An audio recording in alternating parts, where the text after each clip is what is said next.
an American where at least I know I'm free.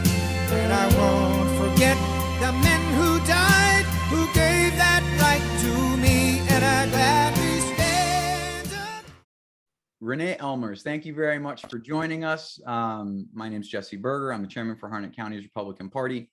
Obviously, you're one of our congressional candidates. And before we get going into any serious questions, I just want to give you an opportunity to introduce yourself to the whole congressional district and Harnett County specifically.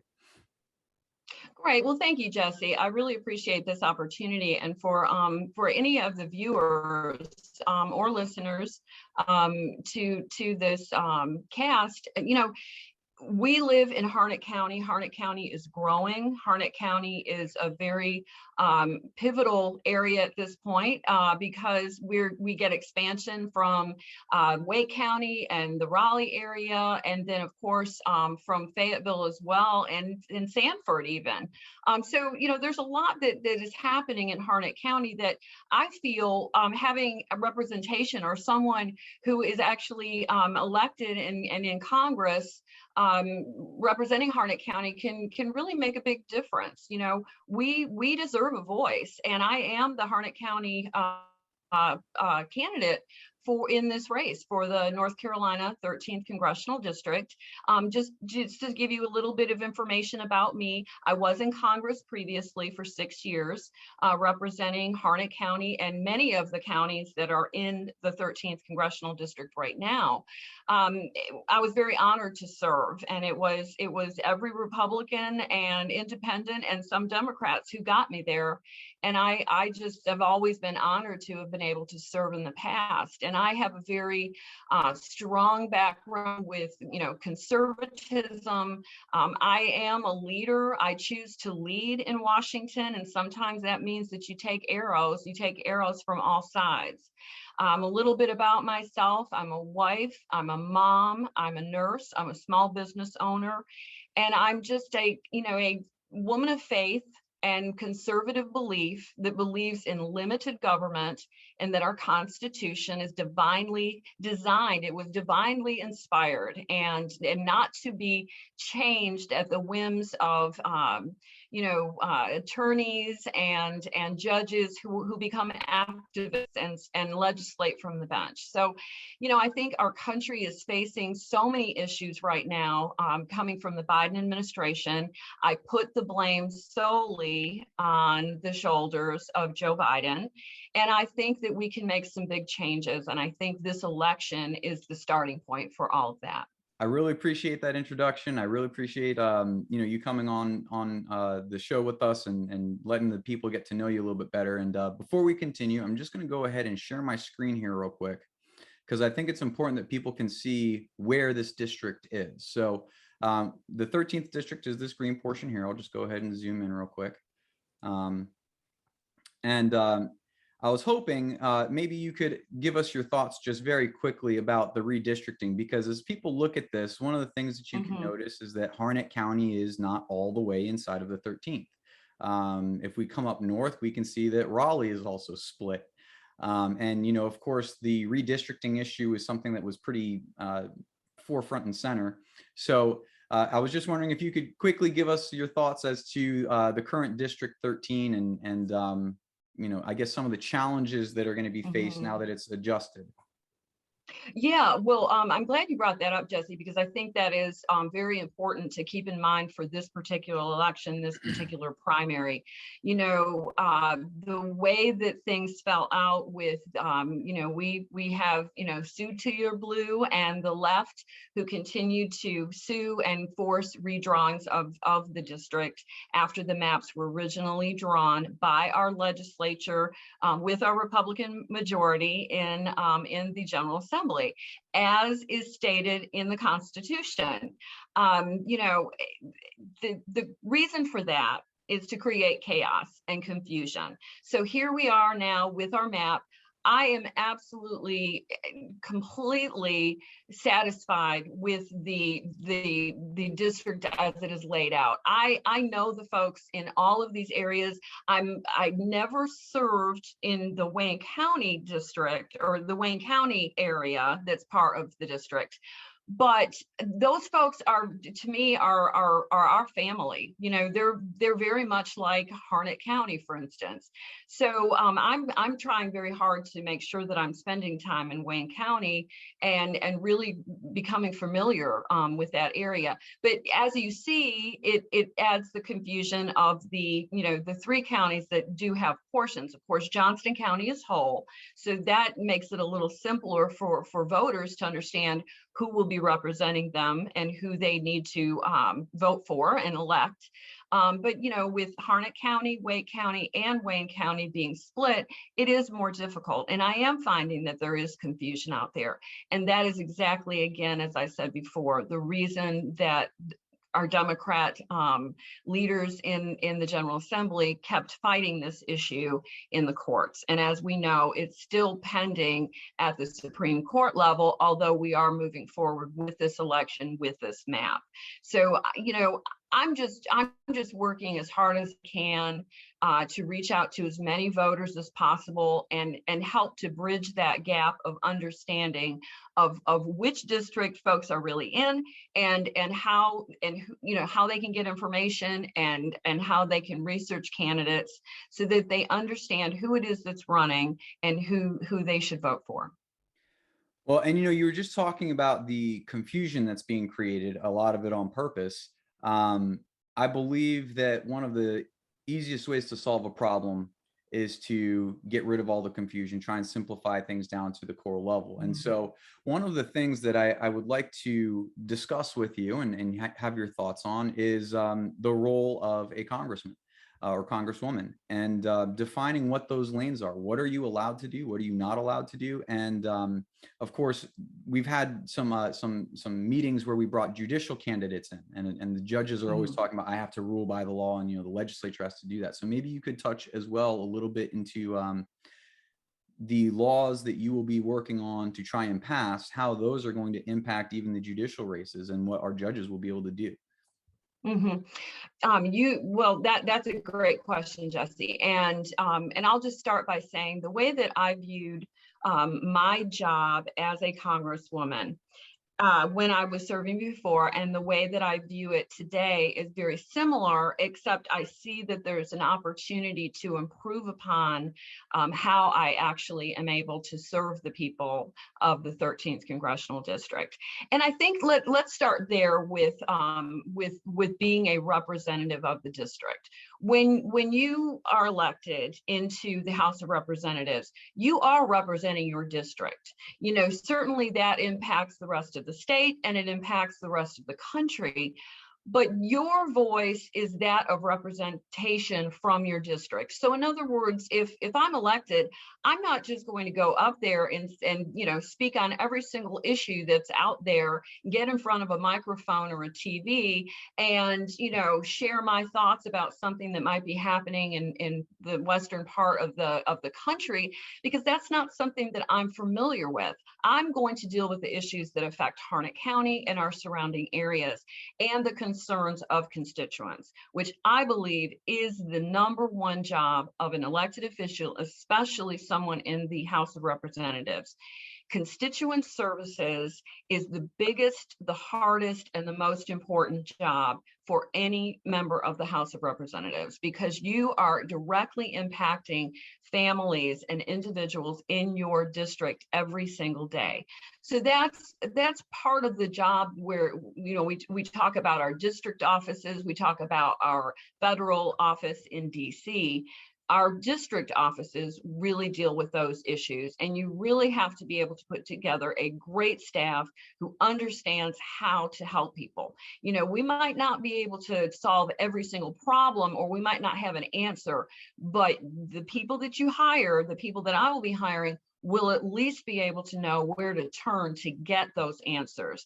And that's what I found, and that was the response and the feedback I got from our district offices in the past. And I know that with social media and many other ways where we can be reaching out directly to folks, that we can improve upon that.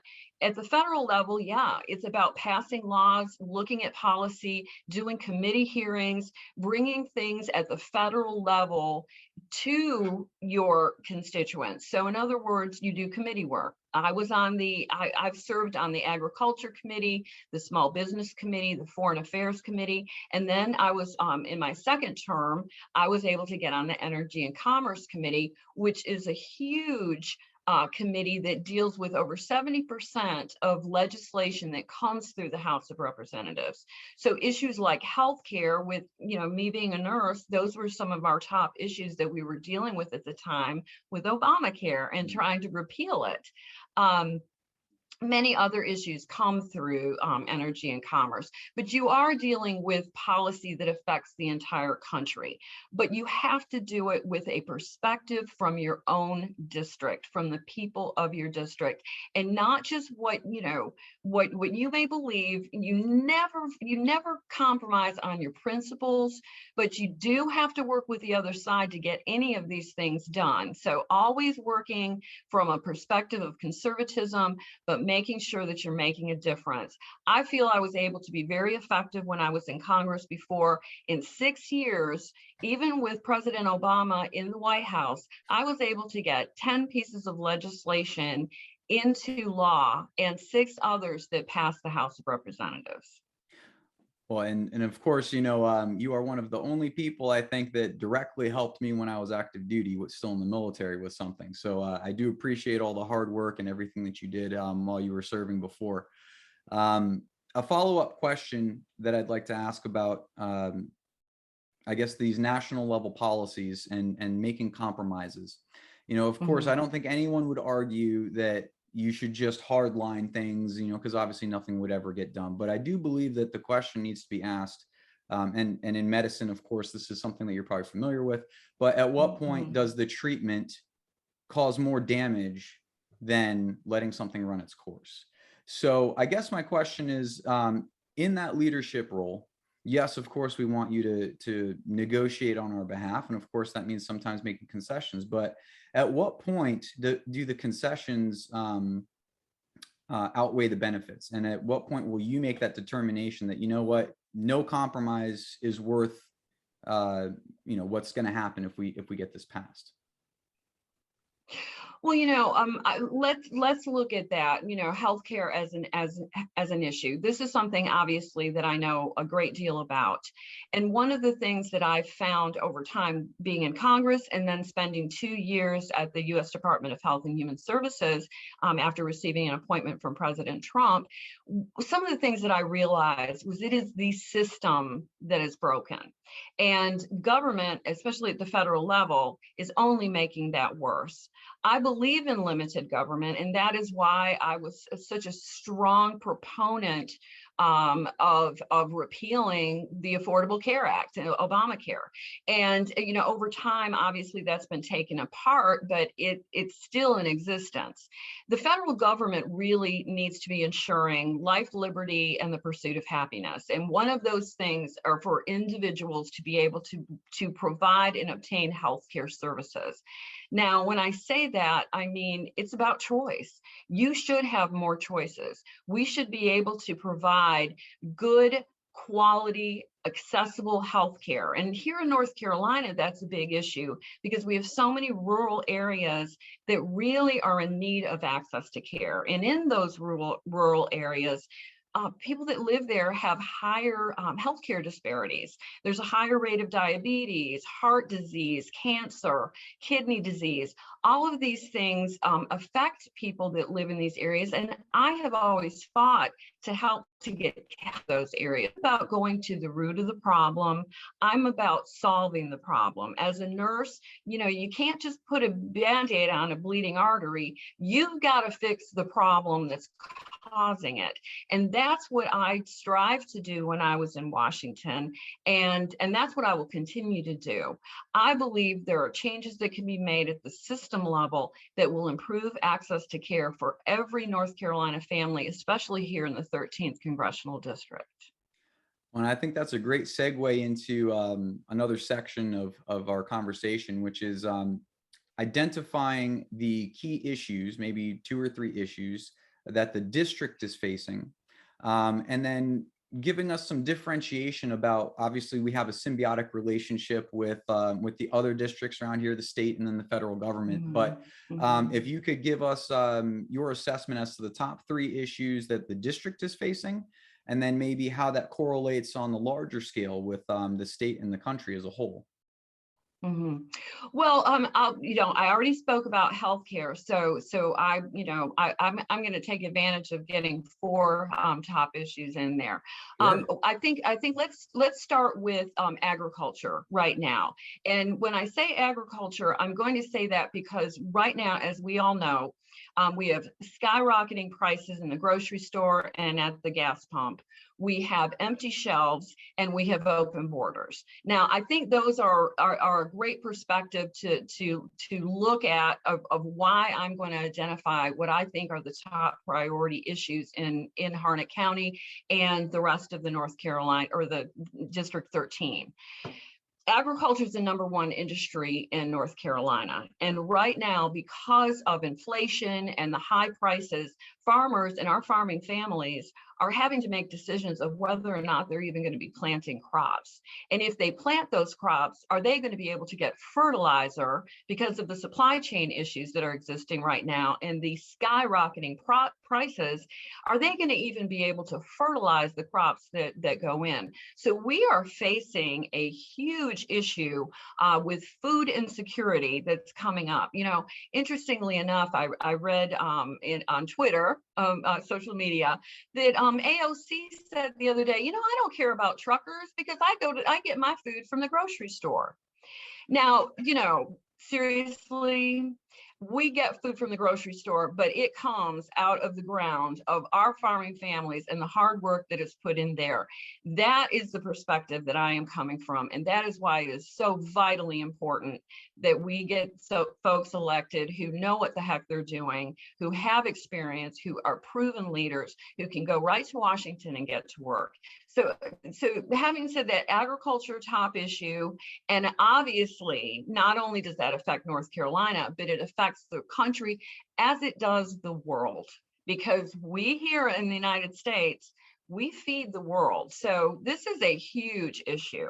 I'll just expand on the issue of inflation and energy independence. For Harnett County, you know what we're paying when we go to the gas pump. Now, those prices have come down a little bit because Joe Biden opened up the strategic oil reserve. Now, I don't know that we're necessarily benefiting from that oil. I think he's actually selling that to other countries, probably countries that don't even like us. But what we're doing by that is buffering or putting a Band-Aid on a bleeding artery of a much bigger issue. We know that on day 1, when Joe Biden went into office, he put the Keystone Pipeline on hold. When I was in Washington, I was working on getting Keystone Pipeline up and running before anybody even knew what it was. So by putting Keystone Pipeline on hold and interrupting our country's ability to be energy independent, that has forced these gas prices up. And while we're using the strategic oil reserve now to try to buffer those gas prices, guess what's going to happen in a couple of months? It's going to be hurricane season. And here in Harnett County in eastern North Carolina, we can be devastated by any hurricane coming in. And let's just imagine for a moment that a hurricane comes and hits, you know, the southern border, Louisiana, Texas, where the oil refineries are, where the oil it basically comes to be sent out to other areas. We're not only going to be facing even higher gas prices, but we're also going to be facing long lines at the pump, very similar to the 70s under President Carter. And I guess the third thing that I will talk about is again the effect of open borders and the illegal immigration issue that is affecting all of us. You know, it's easy to look at the border and say, well, you know, that's the southern border or the northern border of the country. That doesn't really affect us. No, it absolutely affects us, because we also deal with illegal immigration from the standpoint of folks who receive visas and overstay those visas. Those folks are coming to our area and they're illegal. It affects all of us. Not to mention, and there again, probably, and maybe even more devastating, the amount of drugs that are coming across the border, like fentanyl and things that are just literally poison and are killing so many individuals and affecting just absolutely devastating families across this country. I've talked to so many families who have been affected by this, and these are things that can be fixed. These aren't problems that just are going to perpetuate into the future. We can solve all of these problems if we have the right folks in Washington. I couldn't agree more. And that's why it's so important that we get to know who our candidates are, so we make sure that we elect the best choice for the current time. And with that said, I'm curious as to what your thoughts are on measures of effectiveness for yourself. That's something that I talk a lot about when I took over as the party chair. I discussed what my measures of effectiveness were. What are your measures of effectiveness that you use to determine whether or not you're being effective? Well, I'll tell you, there are a couple things that I would like to do differently that I really didn't take advantage of previously, and probably just because it wasn't as used. If COVID has taught us anything, it's that social media is vital for us to be able to communicate. And I took advantage of social media when I was in Congress before. I made sure that we were getting information out. But one of the things that I want to do, and this is a good way to measure effectiveness, is really by getting feedback. One of the things that I plan on doing is for every single vote I take or any position that I have, I'm going to be posting that on my website so that folks know right away, how did Renee Ellmers vote? How is she planning on voting? What are the issues that they're working on? And I'm doing that right now with some of the surveys. Jesse, as you probably know, there are just, so many groups and organizations that send candidates surveys to fill out. Everything from the NRA, which, by the way, I got an A rating from the NRA, and I maintained an A rating when I was in Congress, to many other groups, our pro-life groups and conservative groups, just really trying to understand where we are on the issues and how we're answering some of those questions. And I'm posting anything that I fill out, any survey I do, I'm putting it on our campaign website, reneeellmers.com, so that folks can know where I am on issues. Because sometimes, you hear an opinion of what a candidate is, or, I'm one that really dislikes labels. I think labeling is very ineffective, and I think it leaves people with a false sense of who someone is. I like for folks to do their own homework, and so I'm going to be using social media and making sure that people understand where I am on votes and on all of my positions. Well, that's very interesting about wanting people to do their own research, because that's something I also have been a big advocate of, because I believe that's the only way that we can have a properly functioning government, is when the people are involved and understand what's going on and can inject themselves and assert themselves into the situation. So as a quick follow-up to that, obviously you've served before, so what would be your recommendation if you were not running in a hypothetical? How would you be able to make that assessment of other candidates? And more importantly, the ones that are elected, how would you, as someone that previously served, how would you hold those people's feet to the fire? And of course, I'm asking because I want our people to know how to do that. And I feel like, with your experience, you probably have the best answer for that right now. Yeah, I mean, there again, what we're talking about is transparency. I mean, it's very simple, straightforward, and anyone who is in elected office, whether it's myself or anyone else, it has to be responsible and accountable to the people that elected them. And, every citizen, that lives in the area that they represent. So let's just say this. I like to make up my own mind about issues. We know we can't rely on the media. We know that by and large, the media is presenting information from the perspective that they want to get across. The days of Walter Cronkite are over. We don't have that information that's being provided to us. And I never knew when I was growing up listening to Walter Cronkite, I didn't know where he stood, if he was a conservative. I was a Reagan Republican when I was in high school.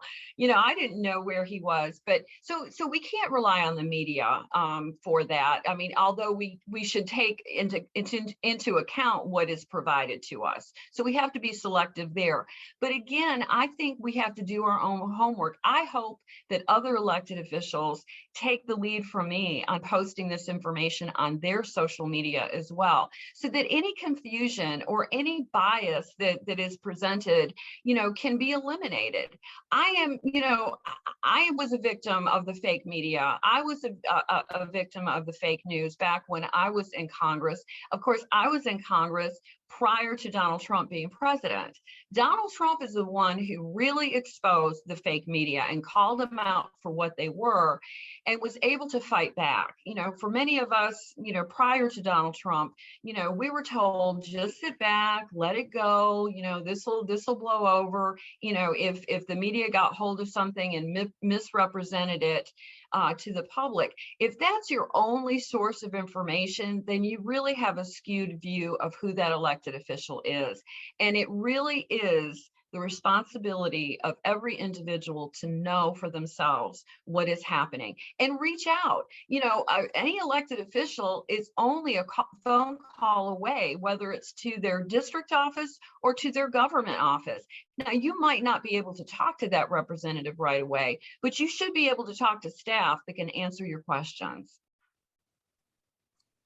So, as a quick follow-up question, going back to measures of effectiveness, something that I've been seeing a lot on the news and that I personally believe to be true is that you can determine how well a country is doing a lot off of its birth rate, not the economic status, not any of that, because when people feel like there's a future, a positive future, the birth rates go up. And we see that in poor countries, there's oftentimes very high birth rates. So it's not directly correlated with economics. But what we're seeing in America is a declining birth rate.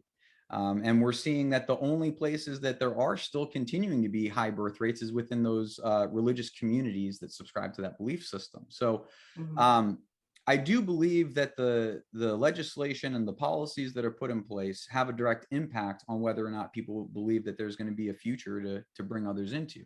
And I just wanted to get your thoughts as to since you'll be working on issues that are going to be national level as well as state level, what are your thoughts as to what can be done to help motivate and give a feeling of hope to the younger generation that, hey, it's worth it to still have a family. It's worth it to move the country forward. Absolutely, Jesse. Having this conversation, it really brings a lot of different ideas into my head. Number one, being a pro-life conservative, how important it is that we protect life from conception to natural death. Obviously, I think some of the birth rate issues may be kind of at the tail end of COVID. There may be part of the decreased birth rate that we've seen may have something to do with the numbers of COVID and how many families were literally devastated by COVID amongst their loved ones. So I think there are a lot of factors that play in, but definitely, as you point out, the feeling of either optimism or despair about the future. And I think that is, again, why this particular election is so important. By and large, people are very dissatisfied with the direction the country is going, and especially for young people who are thinking about getting married, having a family, and what the future is going to look like. That is why this particular election is so vital and so important. And our message, even though we know things are pretty bad right now, we as Republicans, we're the party of big ideas. We're the party of solving problems.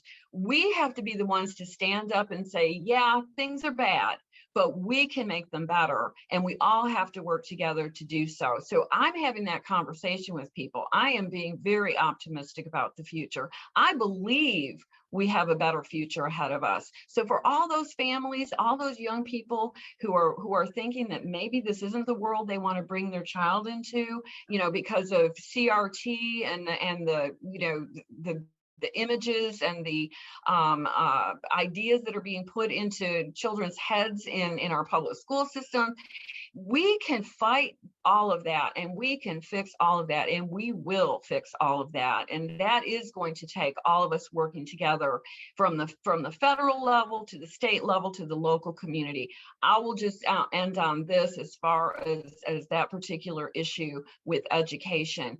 I believe education is at the state and local level and needs to be controlled and have oversight, but there is, of course, the federal level. And as a legislator, one of the things that I will be doing is making sure that we have oversight of what is happening in this country in education. But I will also be an advocate and one of the first folks to sign on to a Parents' Bill of Rights to make sure that our parents are in control of what is being taught in our schools, and that there is transparency for our parents to know what is happening and to be able to fight back when it is necessary. Well, I appreciate that. And we're coming up on 30 minutes. So I did have one final question for you. And this is a question that I'm asking to folks that have been involved in politics for more than a minute, because I believe that I am witnessing in real time knowledge just disappearing. It's vanishing. And I believe that one of the reasons that happens is because there is not an emphasis in our country on mentorship and passing lessons on. Mm-hmm. So my question to you, as someone that's been involved in the political sphere for a while, is two parts. The first one is, what have you done as a leader to mentor the next generation? And then the follow-up, which is obviously this will depend on how you take the first part of the question, but the follow-up is then, why do you feel as though you're a better option than one of your mentorees that you've been bringing in? Well, those are really good questions. And, I think, especially as a nurse, I have always just had a firm belief that you have to be able to have discussions about things, even things that maybe make folks feel a little uncomfortable, especially, obviously in healthcare. I think people share information with me all the time because I'm a nurse, because my husband's a doctor. They feel comfortable in doing so. And I like to be able to speak to folks, especially young people, on so many of these issues. When we're talking about being a mentor to our community, we're talking about having conversations about things that, again, drugs, human trafficking, all of these things that we can be talking to our young people that they may not even realize are happening in our communities. I spent a great deal of time when COVID became pandemic level, going into nursing again, and helping our veterans when COVID had really devastated the nursing home in Fayetteville. And also, on testing, because, folks just needed information. COVID was a perfect example of a way to be able to mentor and help people understand, what is happening, especially something that we know so little about. And we've had to really kind of, piece it together as we've gone along. But, there are plenty of opportunities. And again, as Republicans, we always have to be looking to be mentors. And because I served in Congress before, that is one of the advantages I feel that I have over some of my the other candidates that are in this race. I can go to work on day one. There's not going to be a learning curve for me. There's not going to be a time where I'm going to have to find my way around. The day I'm sworn in, I get to work, and I do feel a sense of urgency for myself and for so many that I speak to. And again, on the mentoring issue, I can be a mentor to the other new freshmen coming in, I can be the one to say to them, be careful about what people are saying to you. They're going to tell you you're the rock star. You're the best thing that's ever happened to the Republican Party. You're coming in here and we're going to, help you to make your decisions. I can help them understand that they have to be individuals and that they need to take in, all the information before they make any decisions, because we don't want any newly elected Republicans to make a wrong turn. Absolutely. Well, I appreciate that answer. I appreciate your time and spending some time with Harnett County's party and doing this interview. Before we close out, if you could just give everybody your closing statement, maybe, and then let everyone know how they can get a hold of you and how they can find more information about your campaign and get in touch. Great. Thank you, Jesse. Yeah, I'll just say in closing that, again, as we've been discussing with so many issues that are so important to the country and here in North Carolina, what we need are proven conservative leaders in Washington who are not afraid to stand up and fight for what is right, being pro-life, pro-Second Amendment, pro-America First policy. I believe I am that candidate that can go to Washington and get things done. As I pointed out before, I can go to work on day one. I don't need to learn my way around. And on top of all of that, I will just say, and there is a lot of focus on the primary, but this is going to be a tough general election because of the redistricting, the way that things have fallen out. This is the district that the Democrats drew to win and to kind of change the number of Democrats that are actually in Congress and try to keep from losing the majority. We want Nancy Pelosi to lose the gavel. We want the Republicans to be in the majority. And I believe I can be that person to win the general election. I've never lost to a Democrat. And I've always done well, whether it was Bob Etheridge, whether it was Clay Aiken, or whether it was a decorated, veteran who served in the military. I can win the election in November. And I think that that's something that folks really need to consider. You can go to my website, reneeellmers.com. I'm also on Facebook, and, I'm just a phone call away. So I'm always happy to talk to folks. Don't feel or hesitate to reach out. I will do whatever it is necessary to make sure that we understand the issues going forward. And if there are concerns that folks have, I'm happy to talk about them. Well, thank you so much for your time, Renee, and good luck in the primaries. And I'm sure I'll be seeing you around. Thank you, Jesse. And I'm proud to be an American, where at least I know